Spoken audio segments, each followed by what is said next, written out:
Youngstown, Ohio. What's cracking? Hey yo, making it big, making it big.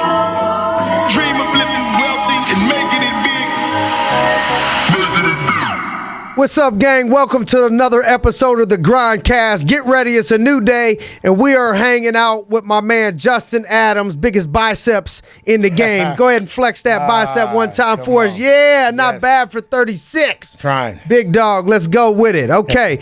Happy father of 3 beautiful daughters. Yes. Married to a beautiful woman, Tyler Adams, crushing the insurance game, taking it by storm, been up and down, all around, moved multiple times to open up offices, to set yourself up, and on pace this year to clear close to $1 million in income. Yes. And next year, we have mapped out 1.7 mil in 2020. So not bad from the north side of Youngstown, Ohio. Talk to us about what you think it takes. Jump right at it, Justin. What do you think that it takes in order to, people are going to think this all happened overnight, because you're 10 years in the game and, exploding now, getting ready to explode next year to a whole nother level. What does it take? What has it taken to get thus far? What lessons have you learned, both good and bad? We talked a little bit about consistency and the importance of patience. Yeah. Just talk us through what it takes. What I feel first it takes, you got to have belief in yourself, belief in a higher power, but you got to know what you want. World-class thinking, if you look at Oprah Winfrey, Elon Musk, these people think big, and you got to be able to think big enough in order to achieve some of these goals and dreams. I always wanted to be that go-to player. I always wanted to have, nice things, be able to do it not just for me, but for other people watching. And I found out that you have to be consistent in everything that you do. Consistent in your thoughts, always thinking positive. Negative things are going to come, but do you always think positive? Marcus Smith is a big person of writing down goals. Can you consistently write down those goals and do those actions? Because what I found out is that consistency compounds. The more things that you can be consistent at, it'll start to compound, just like your money, just like interest, just like anything. So when you're consistent in your habits and what you're doing on a day-to-day basis, good big things and good things happen. You got to have a lot of patience. Why do people not? Why have you seen in business people not be consistent? What stops people from being consistent? Setbacks stop people from being consistent. They might have a death in the family. They might not get to where they want to at a certain period of time. A lot of people put deadlines on things, and a lot of times it'll come when you're doing the right thing. It'll come sometimes when you're least expected. A lot of people in the Bible talks about the miracles happen, and Jesus never talked about the miracles. So sometimes you might get that miracle and it's not what you wanted, but it's what you needed at that time. So you got to always have that perspective and know that good things will happen if you consistently start to do it. And then you got to have that second thing that I always talk about, patience. Everybody wants things so quickly. You got to have patience. And in 10 years, I've been through ups, I've been through downs, some more ups than downs. But in that down, you find that valley. You're like, man, do I want to keep going or do I want to stop? And a lot of people stop because they don't know that they're so close to getting where they need to be because they're not patient. They see someone else come in and they get it faster than them.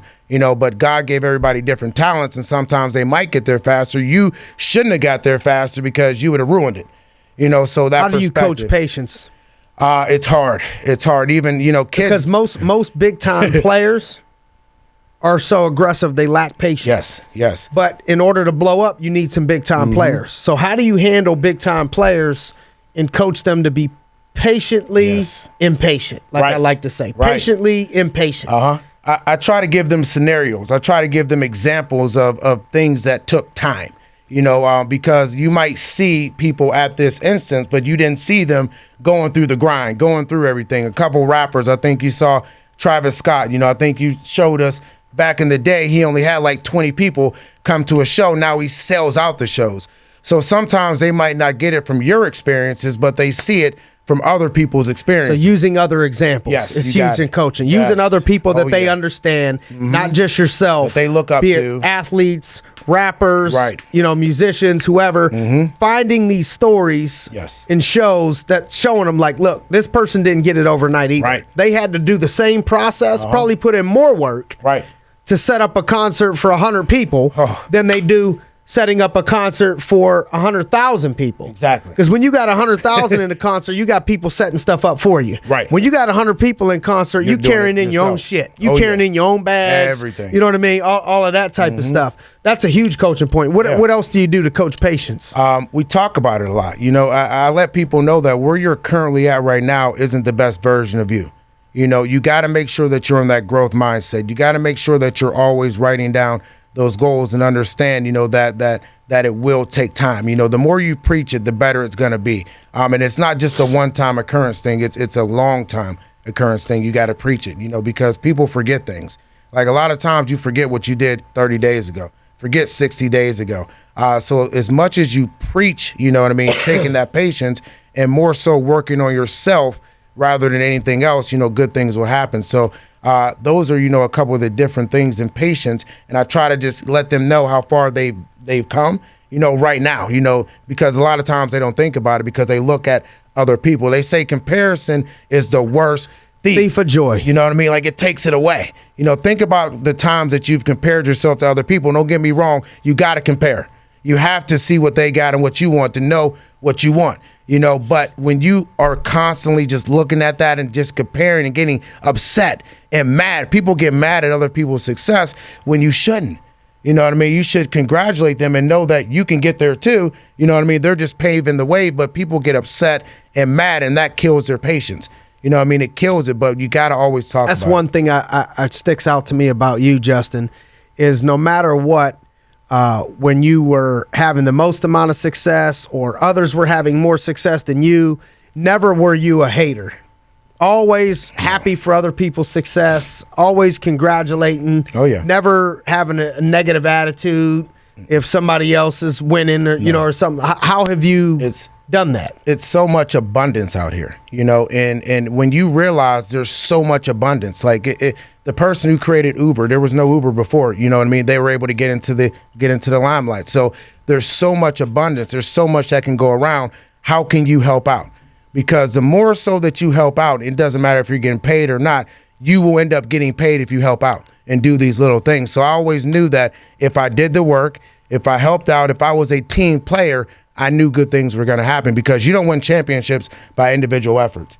I remember when LeBron James and all those guys went over, to Miami, they didn't win the championship the first year, I don't think. They had to get the team camaraderie together and better in order for them to win a championship. Then they did it, because you cannot do it by yourself. And I know that there was always a team and collective group, and sometimes your role might be this, sometimes your role might be that. You might not be the superstar right now, but if you work hard and do the things that the superstar is doing, but also the things the superstar isn't doing, you know what I mean? You'll get a leg up on that person. So I always knew that, it would be good helping out, didn't matter what role. How would you coach patience in a coach? Versus, okay, so I'm coaching you to have patience as an agent or just getting started or whatever it is, but how do you coach patience as a coach with your people? Yeah. Because at times you have to have patience with them for where they're at. Yes. As they grow through the process, because there's things that they're going to do, things that you've probably done, things that I've done in the beginning, that if we were not patient with that person, they never would have gotten to that next level. And I watch leaders lose patience with their people. How would you coach somebody on patience? Yeah, the first thing I'll say is experience helps out with patience. The more experience you have, the better you're going to be.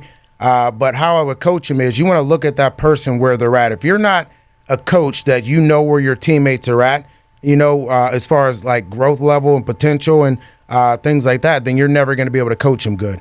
I'm going to coach a player that's brand new, different than a player that's been there for a long time now. But there are some non-negotiables. There's some non-negotiables that I have no patience on at all being a coach.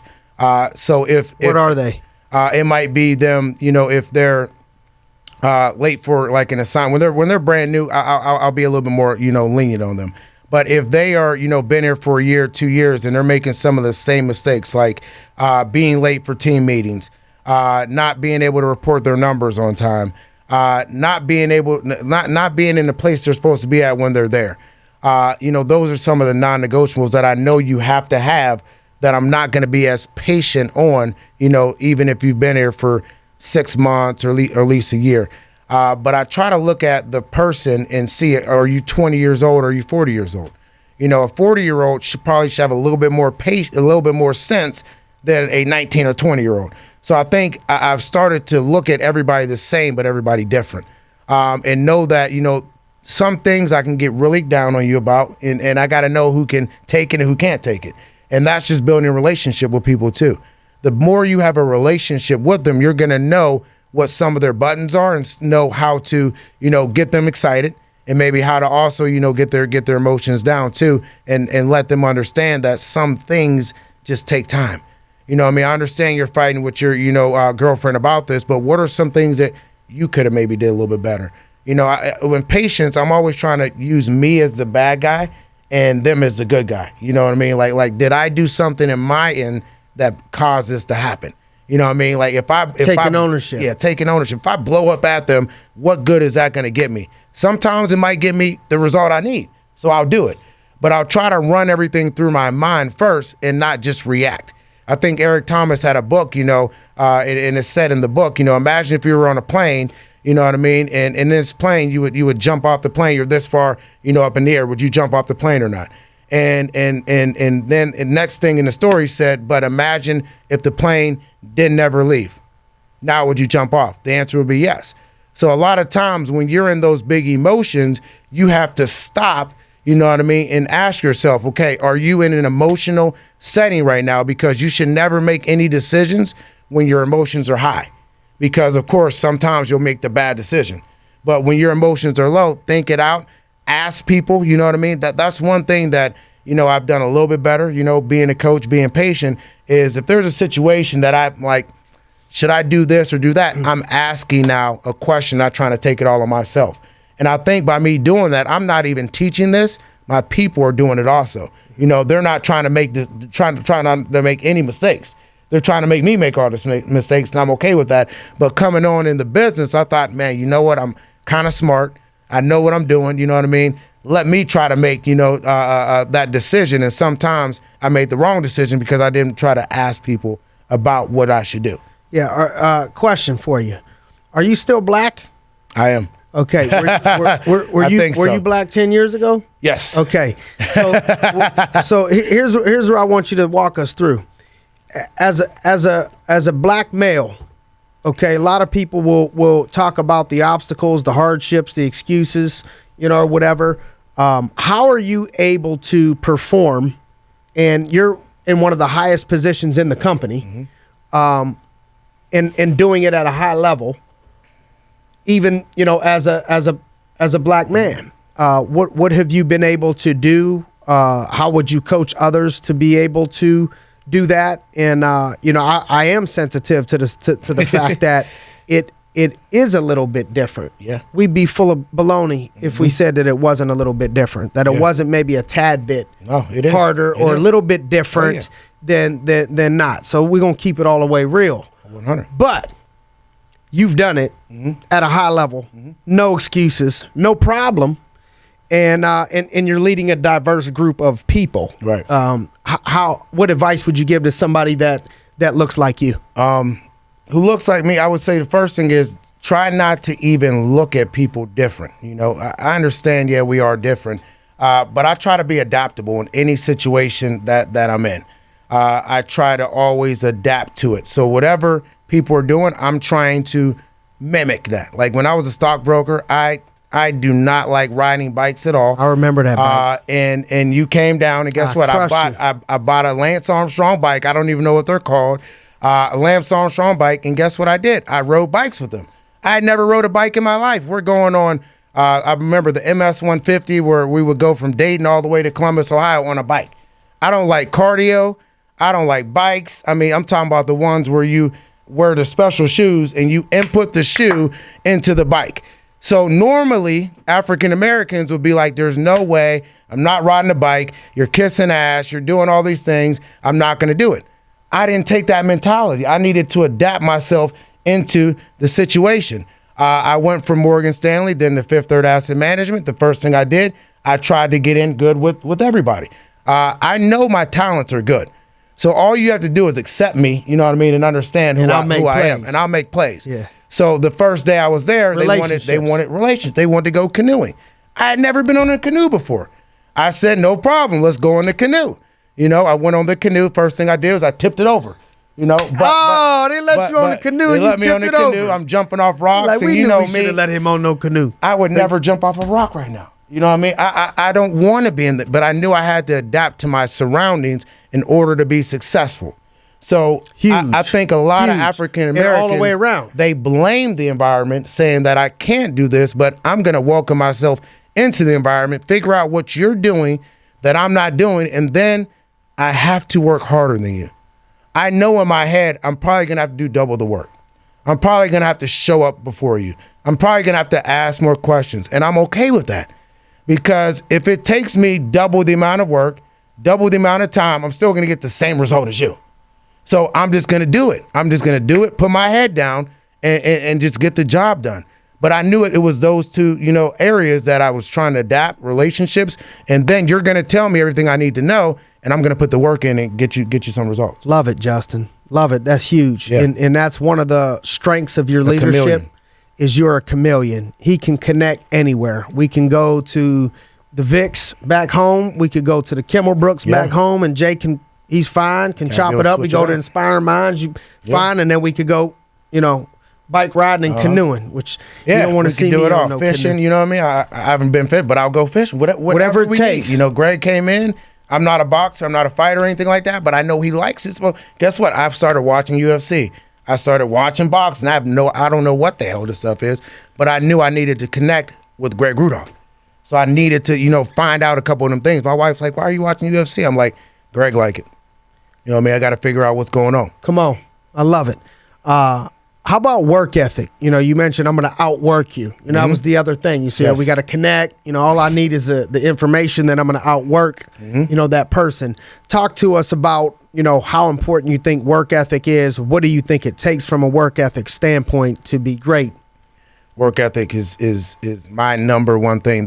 You can't control a lot of things. You can't control the color, of your skin. You can't control where you were born. You can't control if you're in poverty or wealthy, but you can control how hard you work. And you can be the hardest working person in the room at all times. You know what I mean? If you know what you want. So your work ethic is always, I think, tied to your dreams and your purpose. So I try to look at people's dreams and what they want. I try to look at their purpose. And my dreams and what I want are huge. So I'm going to get to work. But if you don't have first that faith, and belief comes from faith. You know what I mean? Faith is something that you don't see, but your belief will determine your habits. So if your work ethic is not there, it means you're Jay, probably spit not that working. wisdom for us. Come on. Yeah. So if your work ethic ain't there, it probably means that you're not working towards a goal or a purpose. You got to redefine yourself. And I think that's what we did in this business. When I was down, I was always thinking, okay, what do I want? What does that look like? Do I see someone else doing it? And then I'm like, you know what I do? I know I got to get to work. I know I can get back to where we need to be. And now what's different is I'm looking like years ahead. I'm like, now guess what? When we start, getting some traction, we start, maybe beating a couple of people that we normally didn't beat before, we're going to have some different levels now. We're going to have, now what are we going to chase? Once we start being number one, what are we going to chase now when you're at that level? So I'm thinking already ahead when that happens, okay, now what are we going to do?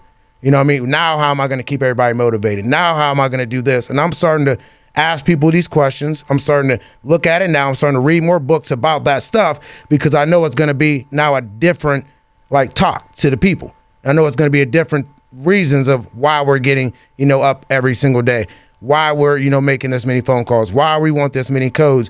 And I got to switch the focus of the team or we'll get to that level and we'll fall back down because it's a different level there. But your work ethic got to be tied to what you want and what you dream of. And what does then a you work gotta ethic look like? What does a good work ethic look like? Oh man, it depends on what you're working at. It could be overalls, it can be you dress sharp, but to me, a work ethic looks like you're working your butt off. I don't care if that's 80 hours a day, 100 hours a day, whatever it takes. Elon Musk said you got to work as much time that it takes you to master that craft. So for me, it looks like I wake up early in the morning.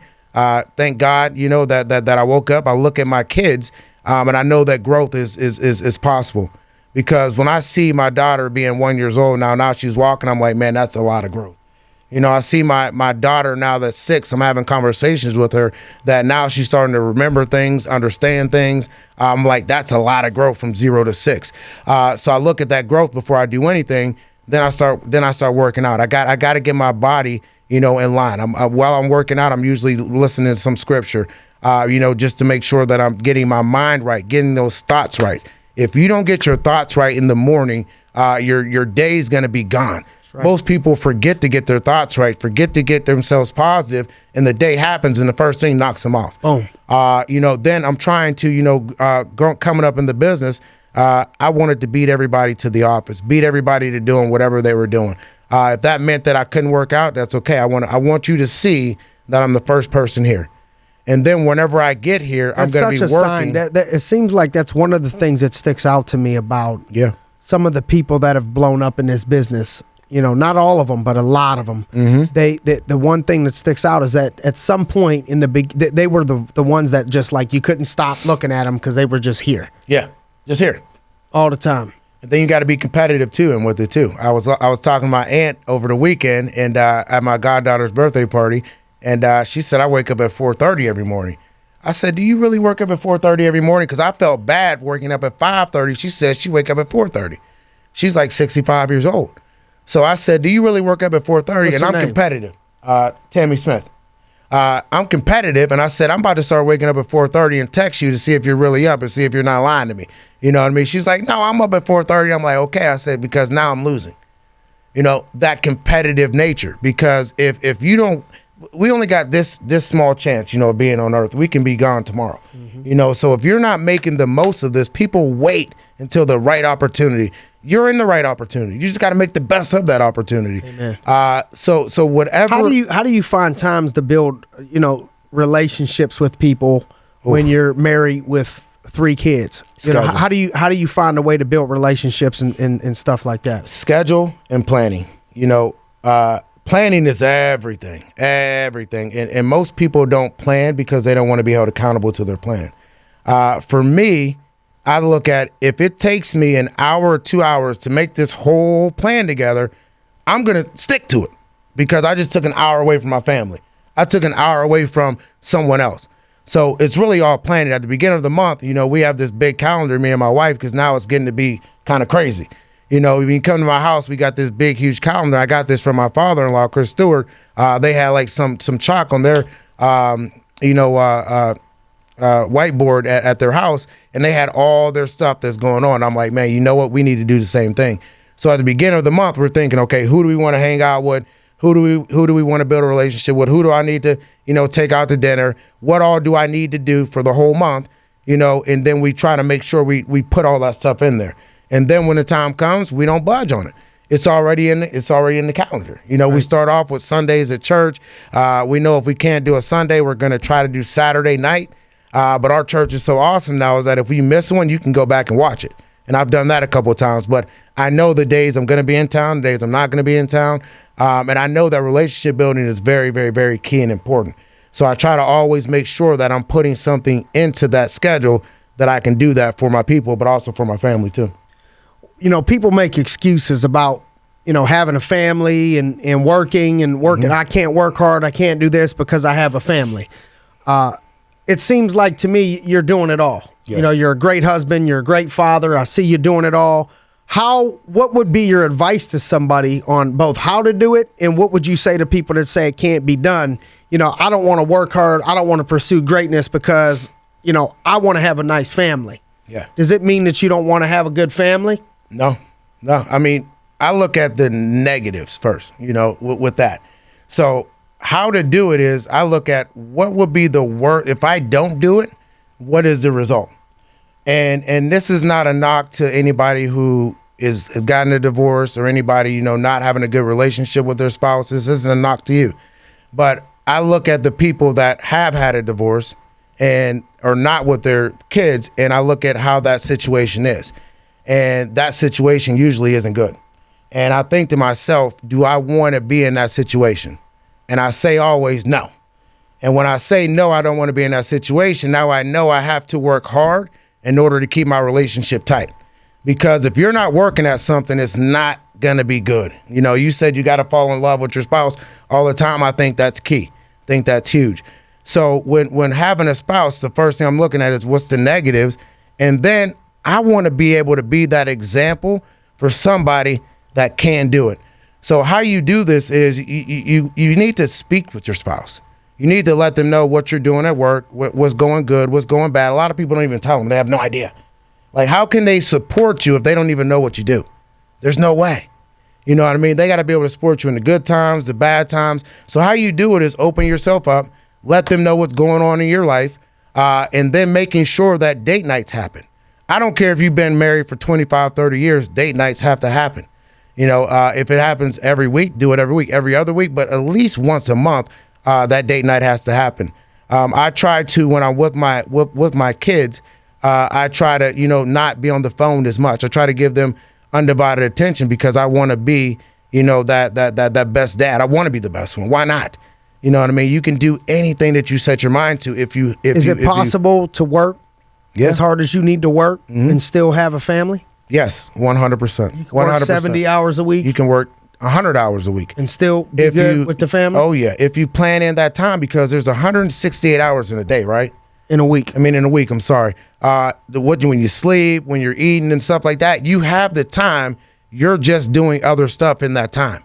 If you pinpoint how long you have to work, if you pinpoint what you're going to listen to on your way to work, you pinpoint, maybe you meal prep for yourself, when you're going to eat, like all this stuff down to a T. I know what we're going to eat tonight. I know what we're going to eat tomorrow. I know where we're going to be at. So it's all about planning. And I plan with my wife. You know what I mean? She always asks me, what we got going on here? What we got going on there? I let her know everything that's going on so she could put it in her calendar. And then we look at it on Sunday, everything that we have to do. And if I feel like we need a date night this week, it's already in there. We try to we try to listen to podcasts. Greg Graham, shout out to me. What are some good podcasts? Jordan Lacey, did that because I also want her mind, going too, and want her to be in a good relationship with us also. And then with your kids, how you do it is the time that you spent got to be quality time. So if you're working 70, 80 hours, you still got 80 hours left. You know what I mean? If you're working that many hours, 80 hours, you still got 80 hours left. So in that 80 hours, you still got to sleep. You still got to, do, but you still have time, I guarantee you, to take your kids, somewhere. That might be you gotta communicate something with your boss saying, hey, can I come in at 10 instead of 9 because I want to eat breakfast with my kids? You can do that. Maybe taking them to school every morning. Maybe if you like working out 5 days a week, but guess what? What's more important? You got to have a relationship with your kids and family. I might have to do 4 until I get this thing up and running. But you got to always plan in advance everything that you're going to do. That's how you do it. That's how you do it. Your spouse supporting your grind in your vision, in your mission. Yeah, I think a spouse is very important. I listened to something and it said that people that are married live like 10 years longer than other people. You know why that is?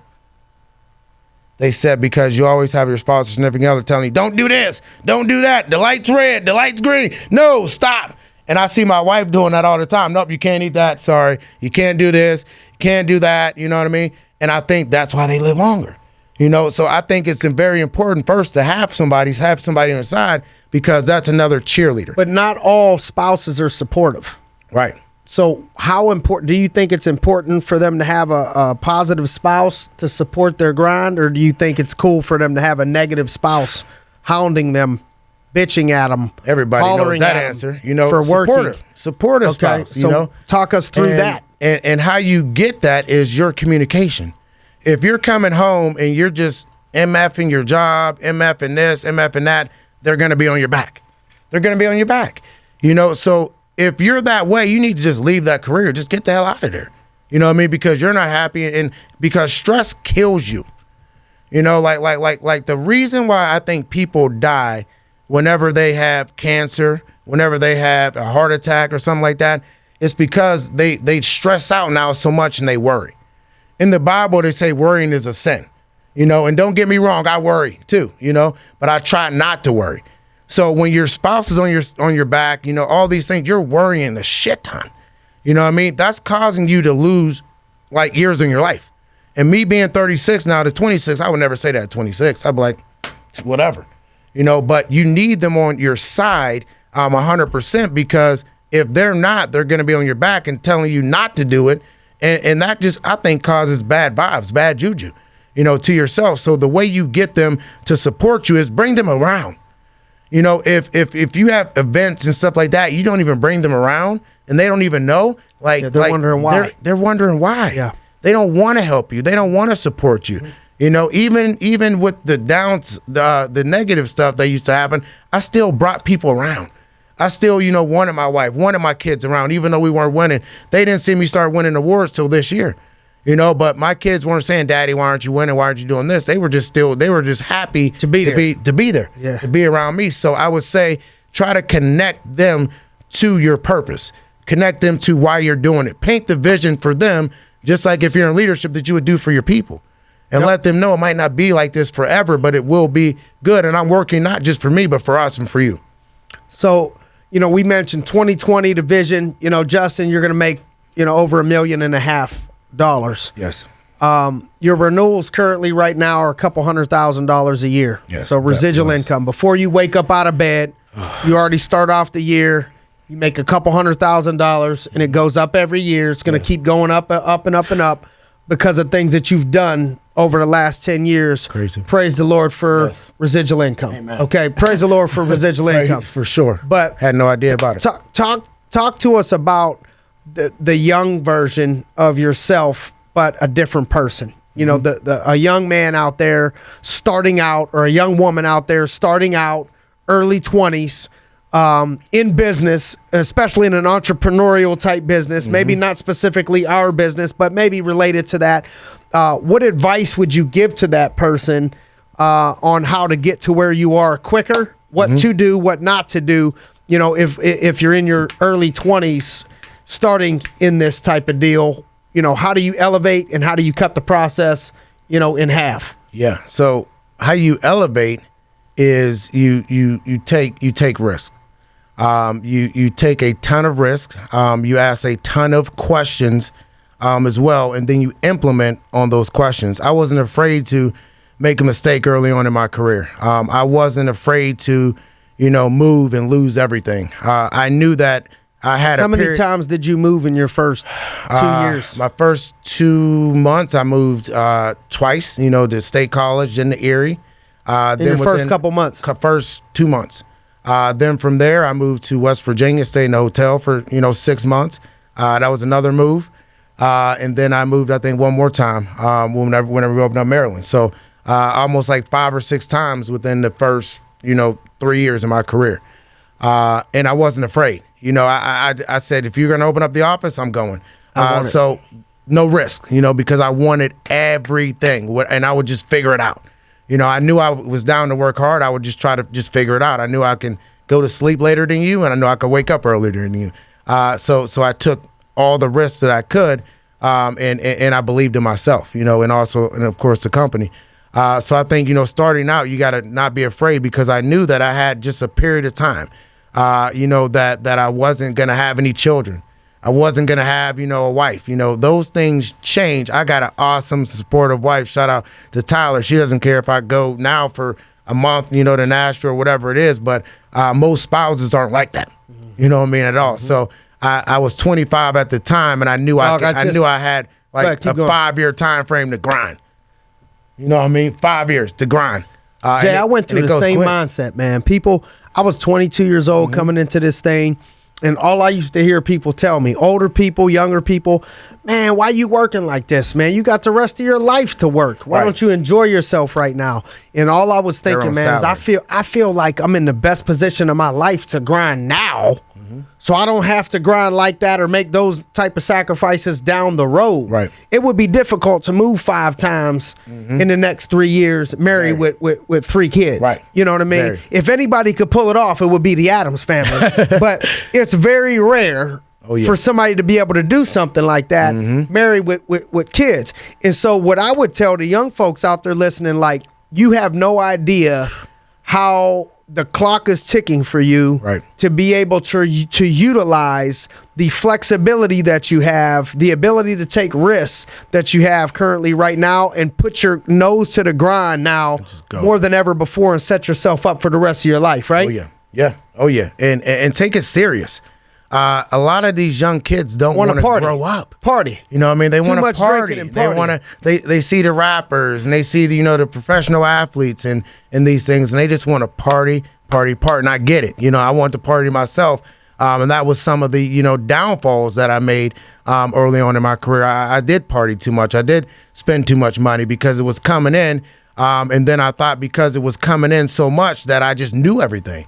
I stopped asking a lot of questions. I stopped looking up to the people that I used to look up to and ask a lot of questions to. I stopped taking their advice. And that was one of the mistakes that I made, not now asking, 5 people before I made, a decision, doing things in the dark that, came to light, that just were not good, situations, staying up all night, drinking and doing just stuff that wasn't conducive to, winning. And then how many years do you think that sets you back, even though you're further along than most people in the world right now? How many years do you think it set you back bullshitting with the partying and what I mean and stuff like that? I think almost like 4 to 5 years. It set me back. I tell people this all the time, man. I'm like, man, I don't think people understand that when you start making these decisions, that it's like, you may not go to jail like other people go to prison, but you go to jail. Like you could do some things, me and you could do some things right now and it not get caught for another year. And we go to jail for 3 years, and you could be thinking, why am I in jail? I already learned from that. That was a mistake I did a year ago, and I'm still in jail 3 years later. Like, I learned the lesson. It don't matter. So sometimes in life, you make mistakes. It costs you the next 3 years of your life, even though you already learned the lesson. You still digging out of a hole for 3 years because of a decision that you made for 6 months. Period of your life. Or you start talking about kids, it could be a decision that you made for a weekend that now you still paying the price for this 10 years later. So understand that, these people telling you out here to just, you could have fun and all this stuff. Man, I'm telling you, we live a phenomenal life right now. I mean, fun. We have fun. We get to hang out. We keep it in perspective. You know what I mean? We ain't at the clubs all night with single women and stuff, but we have a blast. We party. We travel. We smoke cigars. We have wine. We go to the nicest restaurants. We got nice cars. We have fun. And I think the people that want the fun all up front when they're young, they don't have as much fun as we have right now. Not at all. But the people that are willing to sacrifice some of the bull in the beginning, the clubs, the Saturday night, so then you can't work, or Friday night, so then you can't work Saturday. If you make these sacrifices when you're young, and you really can't even afford it anyway. The thing when I was working young, I would tell myself, you know what, this is keeping me disciplined from spending money, because the only time I spend money is if I'm not working. If I just keep working, I'm going to keep stacking dough. And so what happened is now, because of all those years of early sacrifice, I get to still live. I live like I'm 20 right now. But not clubs, not partying, no women. I mean, I live like I'm 20 and married with a family. We kick it. But we have fun. With friends, with family, we travel, but that's all because of the early. It's all because of the early grind. And I remember people, my dad, why are you doing this? Why? No, don't spend this. I didn't want to listen to him. And us as young adults, a lot of times we don't. I remember you telling me stuff. I'm like, no, this will happen. And you had the wisdom, but I just didn't want to listen, at the time. And it set me back 5 years. So if I had to go back, and do it all over again, I would have listened. Two I would have things been able to do that. to close out: sports and in comparisons of this business. Start out with comparisons of this business. Mm-hmm. How different do you think things could have been if you were in a different business, model versus our, the business model that we share, together? Mm-hmm. What do you think are some of the things that you enjoy about being in this type of an environment, this type of a business, maybe that in a corporate world wouldn't be possible? Right. I love how much of a team atmosphere it is. How you get to still coach, your players, you get to, or your teammates, I love that everybody's working for the same, common goal. I love the fact of in this environment we're able to bring up young people and make them men, make them women, and get them better. In corporate America, they're probably not working on people's mind, body, and spirit. In corporate America, they're probably not making you a better dad, making you a better brother, making you a better, sister. So I love that aspect of it. And I love the aspect that we can teach people discipline. Just like in sports, whenever we checked in, to college, I think Brody said this at Executive Council, they had a plan of everything that we were going to do. Everything from, study sessions to for the month. Whenever we went to class, we had everything planned out and mapped out. And in this career, we have everything planned out and mapped out also. And I think the last thing that I love is that it's merit-based. I was always afraid of merit-based. I don't know why. What do you mean merit-based? I understand it, but I want them to understand. Merit-based meaning that, you don't have to wait for somebody, to play into the game. You don't have to wait till they get fired, till they retire. If you're better than them, you get to play, and that's how it was when I first started. If I was better than somebody, I got promoted. I started working with people because I was better than them. And it might not even be me being better than them. It might just be that I was more disciplined. Outworking them. Outworking them. While they were sleeping, I was up. So it might not even be better. I just used the talents that I had better. And in sports, it was the same thing. So that was a big comparison because I didn't want to sit the bench when I was a freshman at Mercyhurst. I wanted to play.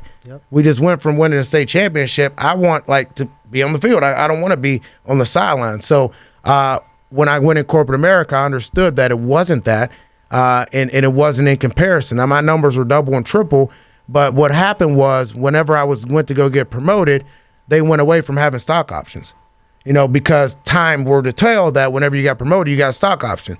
But whenever I went to go get promoted 3 years later, I didn't get them. Why was that? Because I had to wait. If it was merit-based, 3 years. Imagine us telling somebody you got to wait 3 years. Oh, they wouldn't be here. But you also see corporations not growing as fast as some of the merit-based, programs. Like we grow every single year. I don't think there's been a year that I've been here, maybe one, that even the corporate, like American Income as a whole, hasn't grown. Mm-hmm. They always want double-digit growth, so they're trying to grow. Yeah. But that comparison of merit-based, helping people out, not just financially, but also in their mind. Because your thoughts control everything. I think that's been able, to relate. Talk to me about, we'll close out on this because we recruit heavy athletes. Yes, we like to see athletes. They do great. Justin Adams is a multiple two-time state champ. Won a state championship not only in baseball, where he was a star, but also in football where he was a star. And we won a state championship and we're captains, together. Moved on to play college football together. Where you started as a freshman and we again would be captains, even where you would wear the number 1, I would wear the number 2. Yes. Hit him with that 1-2 punch. And so why don't you talk to us about how important you think it is to hire athletes, and why do you think the athletes transition well into this type of a business model? Yeah. 2 things. First thing is the athlete, understands most of the time work ethic. They've worked for their position, rather it be a track star, rather it be a baseball player, a basketball player. They worked for their position. So we know most of the time they have the work ethic, but also they're somebody who likes to be coached too. Because when you're in sports, it's not just you. You like to be coached by somebody. They can handle it. They can handle that coaching, good or bad. So we like, we like that aspect of it. The second aspect I like of it is they're able to juggle a lot of different things. It's not easy to go to school and be an athlete. Truth. It's not. Truth. That's why a lot of people, whenever they're their freshman year, They start and then they don't. They don't start. Yeah. They don't finish because they can't juggle being away from home. Being away from mommy and daddy, someone telling them everything that they need to do. They're not used to that. So I like the fact that if they've played 4 years of sports, they can handle, the juggling of different things. I also look at people in sports, I think I got this one from you. If they had a major injury in sport and they came back, like that shows me that you got perseverance. Yes, true. That shows me that you got a little bit of patience. Most people, they hang it up. I tore my left knee, and I was back in 3 games. I told the people after I tore my Achilles, I was back in 3 games. They were like, "That's crazy." They said normally that does not happen. You're out for like 6 months or whatnot. I tore my meniscus. 3 games, boom, I came back, 100-yard game. So if they can withstand an injury and come back, I know they got persistence. I know that if something goes bad in this business, goes south, they're not just going to be gone. Yeah, they can rehab. They can get it going. And then the last couple ones, they can compete and they like to win. Like how many people that you've been on a sports team and they don't want to win? Like I don't want that person on my team at all. Right. There's no way. You know what I mean? And I want people that hate to lose. Yeah, they hate to lose and they want to win and they hate to lose. So I think an athlete has all those in, and I want to be able to coach those people that got all those things. What do you look for? We were captains, high school, college. Yeah. What do you look for in a captain in this business? A captain in this business is someone who has influence. Someone who can influence someone else and get more out of them. Somebody that can build a bond, with somebody, but also somebody that's gotten results. If you have not gotten results, it's going to be very hard in this business for you to coach anybody else. Yes. That's why we promote from within. I don't think in my 10 years, and I don't think there'll ever be, I'll give this thing another 20, 30 years. I don't think there'll ever be someone who just comes in and gets that leadership position. Yeah. Because that third level in leadership is production. And if you don't have that production, you're not going to be able to coach. You're only going to go so far. So even some of our top people, that maybe didn't write that much, they wrote enough, and they're able to get that influence from their players. Yeah. But I'm looking for that coach to make sure they can produce. I want that coach also to be disciplined, because you can't teach something that you don't have. And if you don't have the discipline, there's going to be so many things that come at you, in life. And if you're going to be making 200, 300, 400, 500, even $1 million, that's going to be even more devils that are going to happen. So if you don't have the discipline, then you're going to get it and it's going to be gone. So I look for them to have 100% discipline, influence, and be somebody that other people want to be like. If you're not someone who people are striving to be like and want to, then you can't be a coach, in my business. So I need you to be very disciplined. Love it. You heard it first. Biggest biceps in the insurance game, Justin Adams. Still working on it. Over here. Keep grinding, keep working. Thanks for joining us on the Grindcast, brother. See you soon. Let's get it. Count money, man. Stack riches. Trying told him I'm a beast, bud.